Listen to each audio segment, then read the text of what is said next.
చూసావా ప్రకృతి విపత్తు? నీ మతం, నీ దేవుడు, నీ అధికారం, నీ గర్వం, నీ డబ్బు, నీ హోదా, నీ అహంకారం, నీ ఇల్లు కట్టుకునేటప్పుడు నువ్వు చూసే వాస్తు ముహూర్త బలం ఏది ఏది ఏది ఇక్కడ పనికి రాలేదు. గుళ్ళు, గోపురాలు, మసీదులు, చర్చిలు దేనికి మినహాయింపు లేదు. రాజు బంటు అనే తేడా లేదు. ప్రకృతి ముందు అంతా సమానమే అన్న విషయం గుర్తుపెట్టుకో. వాస్తవానికి ఒక పేదవాడు ఇల్లు కూలితే మహా అయితే చిన్న చిన్న గాయాలు మాత్రమే. అదే ధనవంతుడు ఇల్లు కూలితే కనీసం శవం కూడా దొరకదు. ఇది గుర్తుపెట్టుకో. గట్టిగా బతికితే మహా అయితే 100 ఏళ్లు, అందులో రాత్రి రూపంలో 50 ఏళ్లు పోతుంది. మిగిలిన 50 ఏళ్లలో ఏమీ తెలియని పసితనం అంటే బాల్యంలో 10 ఏళ్లు గడిచిపోతుంది. మిగిలిన 40 ఏళ్లలో చిట్ట చివరి వృద్ధాప్యంలో దినదిన గండంగా 5 ఏళ్లు గడిచిపోతుంది. ఇంకా నీ కోసం మిగిలింది కేవలం 35 ఏళ్లు మాత్రమే.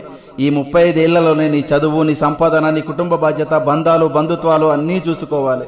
కాబట్టి జీవితం చాలా చిన్నది. ఇది తెలియక కులాలు, మతాలు, పార్టీలు అనే పగలు ప్రతీకారాలతో రగిలిపోతున్నారు. ఇది వద్దు. సాధ్యమైనంత వరకు నీ శక్తి మేరకు నీ సమాజానికి నీకు గుర్తుగా ఏదో ఒక మంచి పని చేసే వెళ్ళిపోదాం. Thank you.